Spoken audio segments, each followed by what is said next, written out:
Okay, so are you ready to dive into some really fascinating stuff? We're going to be exploring true ghost stories, and I know that might be something that you're particularly interested in, especially given your Catholic faith. It is interesting how ghost stories, they're often dismissed as superstition, but they can really resonate with people who have a strong belief in a spiritual realm. Yeah, exactly. And that's kind of what we're looking at today. We're going to be taking a deep dive into true ghost stories by Harold Carrington. And he was a psychical researcher. So he approached this topic with this really unique blend of belief and scientific curiosity. Yeah, Carrington's approach is fascinating. He doesn't just accept ghost stories at face value. He analyzes them. He categorizes them. He tries to find rational explanations. Yeah, and right from the start, he kind of throws out that old sheet and chain stereotype, and he tries to redefine what we think of when we hear the word ghost. I thought it was really interesting how he makes a distinction between hallucinations and what he calls objective ghosts, these entities that might actually exist outside of our minds. It is a really crucial distinction.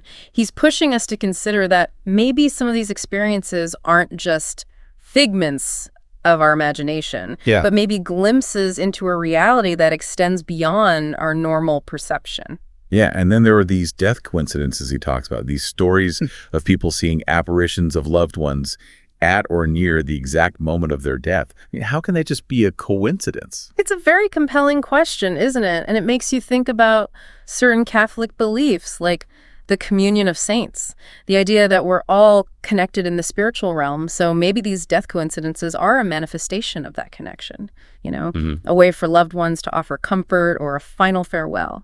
I've heard stories like that from my own family, where people have sensed the presence of a loved one right when they passed away, even if they were miles apart. It's always been kind of chilling to me, but hearing you explain it like that and connect it to my faith, it makes it feel a little bit less spooky and a little bit more hopeful. That's one of the things I find so fascinating about exploring these topics through the lens of faith. It can transform our fear into understanding and open our minds to these extraordinary possibilities. Okay, but what about the stories where ghosts actually do things in the physical world, not just appearing, but like moving objects or making sounds? Yeah. How do we explain that? Yeah. Carrington has this one story about a Reverend Gwyn who saw a ghostly figure snuff out a candle, and his wife saw it too. Right, and that's where Carrington introduces this idea of the double, which he calls the etheric body. It's like a spiritual twin that exists alongside our physical body and that can detach and interact with the physical world. So you're saying there's a part of us, a spiritual essence that can exist independently from our physical form. Yeah. That's wild. It is, and it aligns with the Catholic understanding of the soul as being distinct from the body. Carrington gives a really interesting example of this.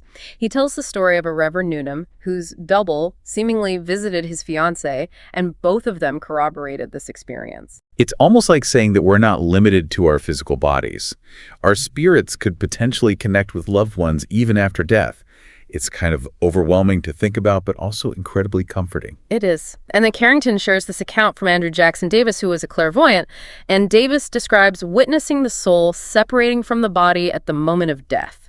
He describes this process in vivid detail. Wow. Sounds like Carrington really gets into the nature of the soul and the afterlife, which are obviously central to my faith. He does, and what's interesting is how much his exploration of these topics aligns with certain Catholic beliefs. Then he shifts his focus to haunted houses, which are places where the energy of past occupants seems to linger and create a kind of psychic atmosphere. Haunted houses. They've always fascinated me. But I'm also a little terrified of them. I can understand that. It is both intriguing and a bit unsettling, this idea that places can hold on to traces of past lives and events. It makes you wonder what kind of energy we leave behind, doesn't it? I mean, if our actions and emotions can imprint themselves on a location, it makes you think about the sacredness of places, something that's very important in Catholicism. Absolutely. Carrington includes this very detailed example in his book, a case that was documented by a Miss Morton.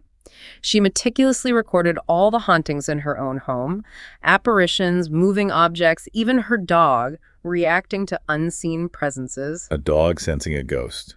I mean, if animals can perceive those things, then maybe it's more than just human imagination. It does raise the question of whether these energies or spiritual remnants are perceptible to more than just humans, which really broadens our understanding of how this phenomenon might work. So we have these haunted houses imbued with the psychic atmosphere of past occupants, Hmm. and he even talks about ways to cure them. He does. He mentions all sorts of methods that people have tried, some successfully, some not. It's almost like trying to cleanse a space of spiritual residue, kind of similar to the Catholic practice of blessing homes and sacred spaces. It is really fascinating how these ideas from psychical research can intersect with my own faith.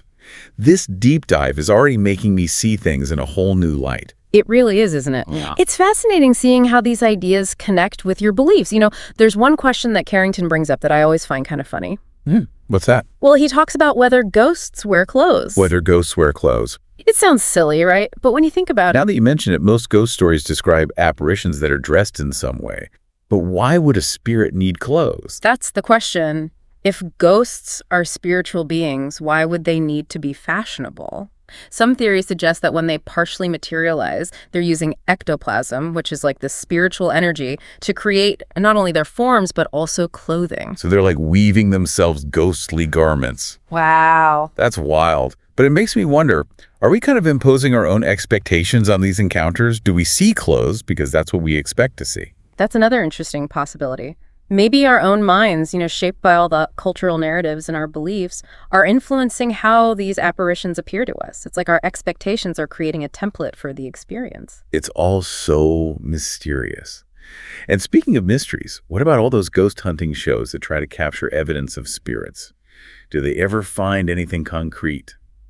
There are tons of stories out there about photographs and EVP recordings and all these other attempts to document ghosts, but the evidence often remains inconclusive.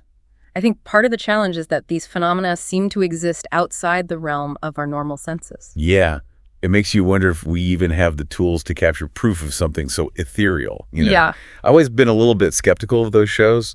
Like, I want to believe, but I always kind of question what I'm seeing. That's actually a healthy way to approach it. As Catholics, we're called to be discerning in our belief, to test the spirits, so to speak. And Carrington himself really emphasized the importance of careful investigation and looking for corroboration. Multiple witnesses, detailed accounts, any kind of physical evidence that can support the claims. So like a spiritual detective, right? Sifting through the clues to separate fact from fiction. Exactly. And this is where organizations like the Society for Psychical Research have played such a significant role. They were really pioneers in trying to apply scientific methods to studying these paranormal phenomena. You had figures like Frederick Myers and Edmund Gurney, who were deeply involved in the SPR and dedicated their lives to collecting and analyzing data on ghost sightings. They would meticulously interview witnesses and try to identify any patterns or commonalities in the experiences. It sounds like they were really determined to bring some order and rigor to a field that was often seen as very mysterious and unstructured. Yeah, they recognize that the human mind is complex and our perceptions can be influenced by all sorts of things. Their efforts help to sort of distinguish genuine experiences from hoaxes or misinterpretations or even just psychological phenomena. It was like trying to sift gold from sand. It makes sense because we all come to these experiences with our own baggage, right? Our biases and beliefs and fears. It's almost like the way we interpret scripture. You need a balance of faith and reason.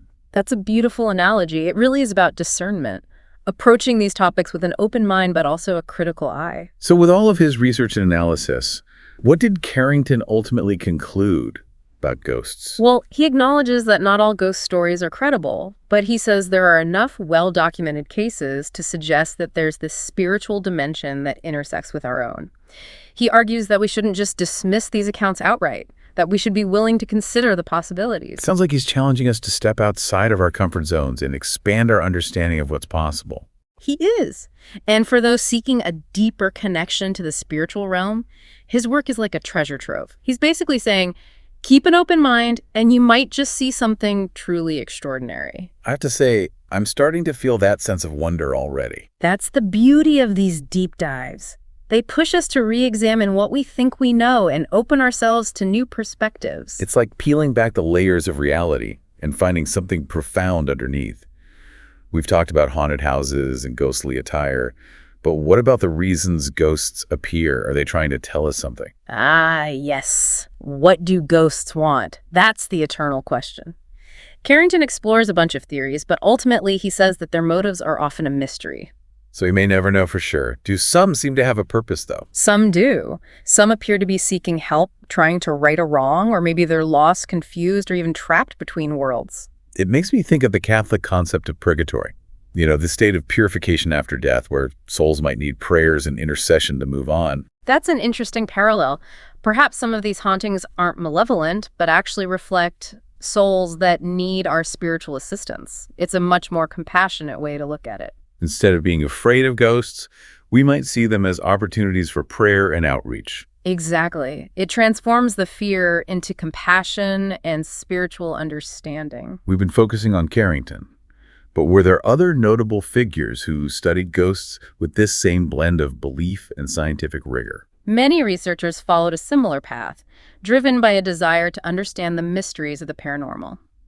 We've already mentioned the Society for Psychical Research, which really served as a hub for people committed to systematically investigating these phenomena. What were some of their key contributions? Well, they helped establish a framework for investigating paranormal experiences. They developed rigorous methods for collecting data, interviewing witnesses, and ruling out other explanations. So they weren't just collecting spooky stories, they were really trying to build an understanding of what might be happening. They understood that the human mind is complex, and that what we perceive can be influenced by many things. They wanted to bring objectivity and rigor to a field that was often dismissed as just superstition. They essentially laid the groundwork for modern paranormal investigation. It's inspiring to think about these researchers who were driven by this curiosity and a desire to understand the unknown. It reminds me a bit of the early church fathers, trying to reconcile faith and reason. What a great connection. It reminds us that the pursuit of knowledge, even in the realm of the paranormal, can be a path to deepening our faith and understanding God's creation in new ways. This is all fascinating, but I have to ask, what about the evidence?